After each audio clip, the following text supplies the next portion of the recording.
Chesterfield County Public Schools is excited to welcome back students in cohort number 2 in the coming days. Our outstanding educators have missed working with our youngest students and cannot wait for many of them to return to in-person learning on October the 12th.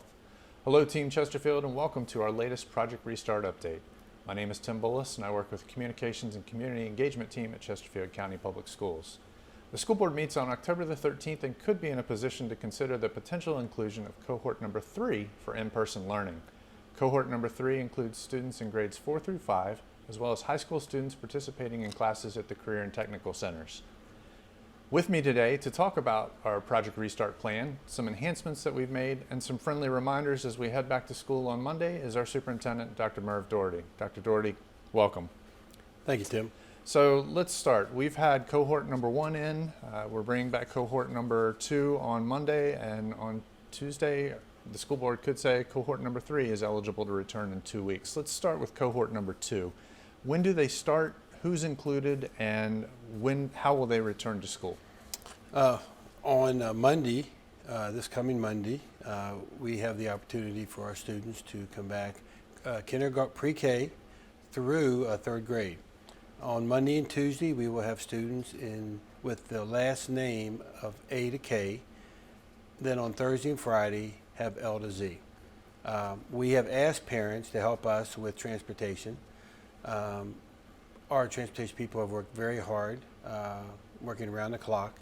We do have a shortage of drivers, and the opportunity for us to work out schedules. I think they've done a very good job, knowing that the first week of school we will have issues.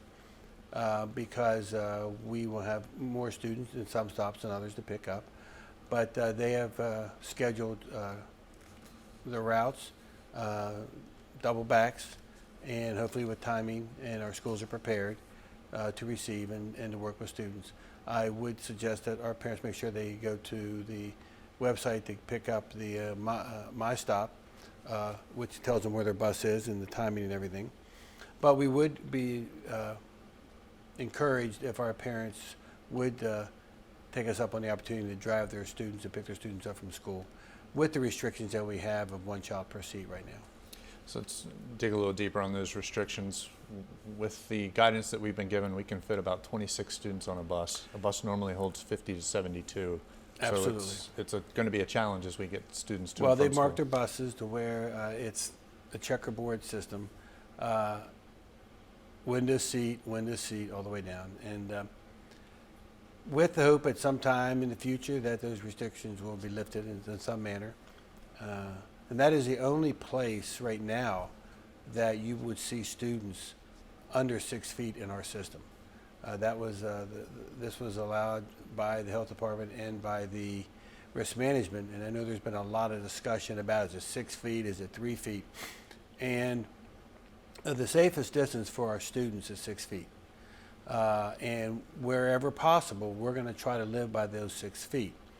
I know that there's been a lot of discussion, why not go 3 feet in that manner with masks? Well, let's talk about masks. You have to wear a mask, anyone, child, adult, on the bus, in our buildings. You have to wear the mask. That's not negotiable. The 6 foot issue for us it is something that we feel very strongly about, and so does our health committee feel strongly about. And so we want to honor that issue of the recommendations that have been given by multiple health agencies, and so there is a lot of flexibility in some areas. But we believe that if we're going to do this correctly, then we need to make sure we do it in a way that we can continue to bring students back and cut down on the spread as much as possible. Students who are physically unable because of a medical condition to wear a mask have to complete a health plan, and then I understand we're purchasing some desk shields for them to make sure that they're protected and their colleagues are protected. We are getting desk shields for them, and we've asked to make sure we have medical approval for this. We know how challenging it is, but we also know that we have been in this pandemic for 7 months, and that the mask issue has been in order and enacted, especially in this state, executive order, for 5 months. And so most people are accustomed to that. I know that our schools are looking at how to give breaks, how to go outside, how to be social distancing, and how to deal with this, and also at lunchtime where there's breaks as well. But the mask issue is extremely important. We will have masks on bus if students forget their mask. Usually students are more comfortable with masks that they already have or parents have purchased for them. But if that's not the case, we have masks. We have masks in schools. And we think we are well prepared with all of the PPE supplies that we need in the buildings for students and staff to move forward.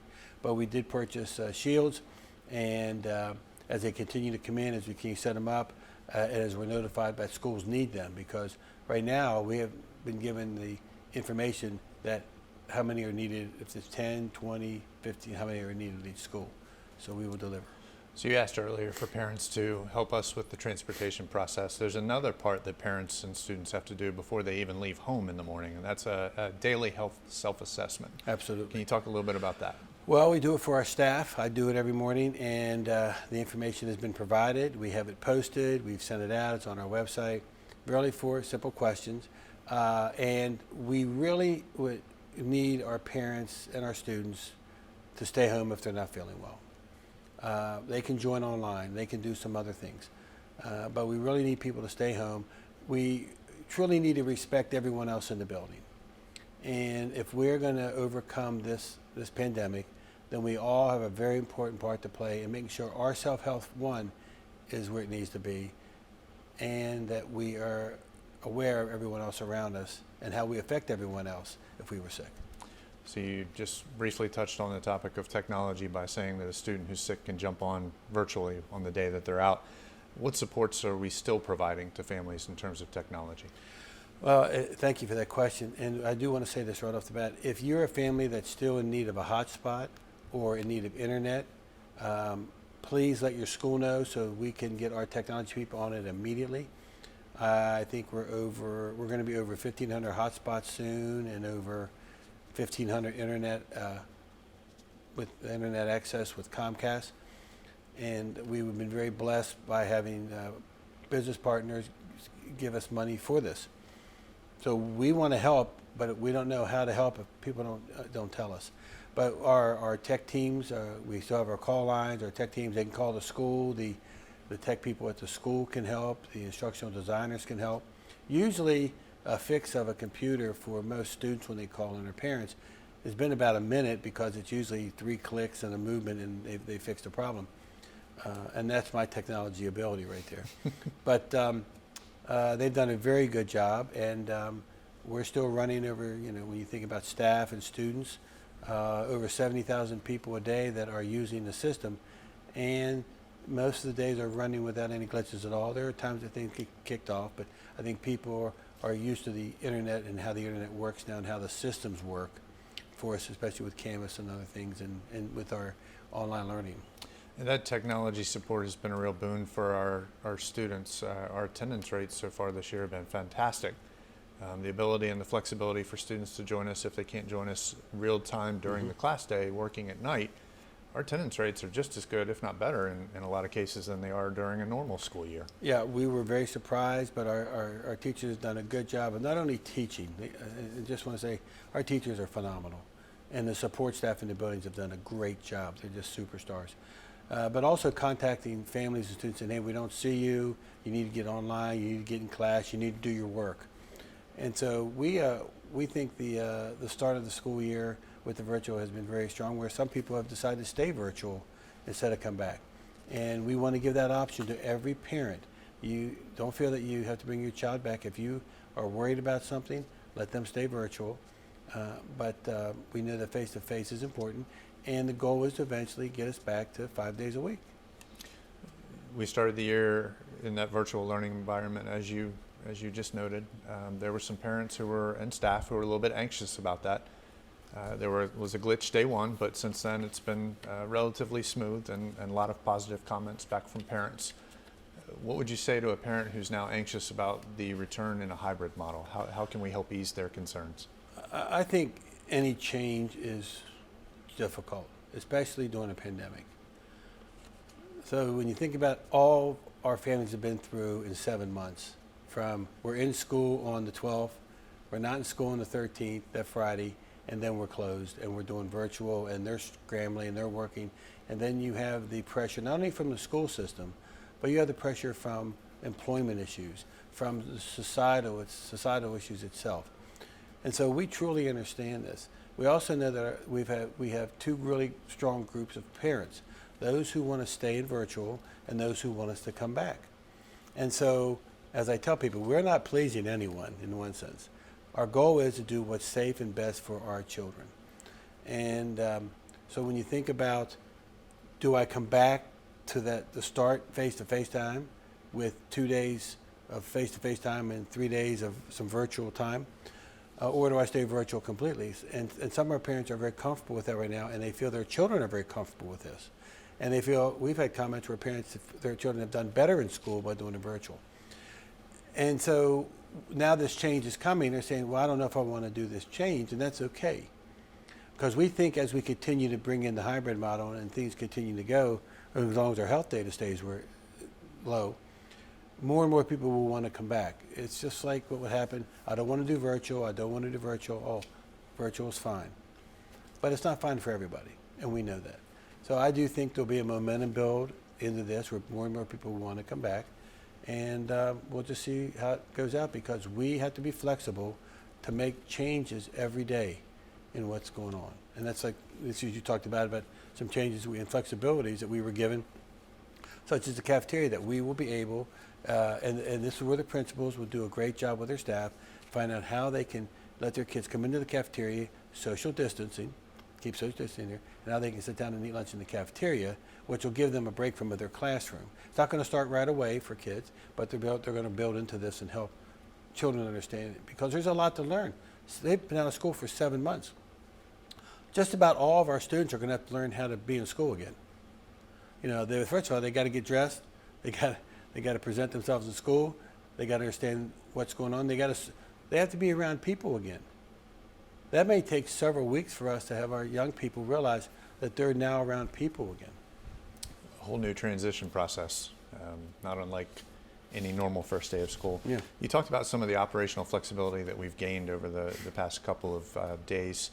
As we continue to learn more, as do our scientists and health practitioners, about what is allowable. And you mentioned, again, the social distancing, and that's been very key in everything we've done, 6 feet.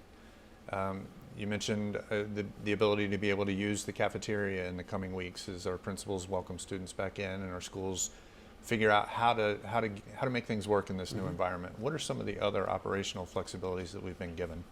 Well, the opportunity to have volunteers, not in the building, but will help outside. So we have schools where we have parent volunteers that help with getting students on and off a bus, helping greet parents in the morning. So again, we've been given that flexibility, not in the building, but at least outside. That was something we thought was very strong. The cafeteria was, I think, another powerful point for us. We've been told that, you know, there's always been a discussion about band and chorus, and now there is a little bit of flexibility how to do this as well. And our teachers and our principals and staff are thinking outside the box on how to make sure this experience of being in school gets back to some type of normalcy, that we still have these classes, and how do we deal with this social distancing issue? How do we keep each other safe, and how do we make sure that we stay in school? That's the goal now, is to stay in school. We think the opportunities, when you think about rotating classes and how to make sure that our students are safe, and I think we've been able to set up walkways and patterns in our schools that have been very helpful. Another thing that it was a big help for us, and almost over 3 million meals, is our food service department. They've done a phenomenal job, just a great job by the team. And we are still under the summer feeding program. That means that you can come up to a school and receive the feeding. What will happen is, because we're using all of our bus drivers again to go drive our buses, our independent sites will not be there. Now, if we find a way to get out to the independent sites, we will. So we did send out information. It's on the website. We'll keep sending it out in our information, that we've piggybacked schools. They've partnered. So example, I'll use Curtis and Thomas Dale High School. In the morning, you can stop by Curtis from that 7 to 9 window, or you can go the afternoon, the 4 to 6 to Thomas Dale, because our crews are working very long hours. So you'll see some shifts come in at 6 in the morning and no work till 2, but other shifts are coming at 11 and working till 7. And that's why they're there for the lunch shifts. But the issue is they have to work those long hours to make sure we feed families. And we do think they will still have a large number, but these times are in place so we don't interfere with busing, parent drop off and pickup, and that we don't interfere with any instructional time.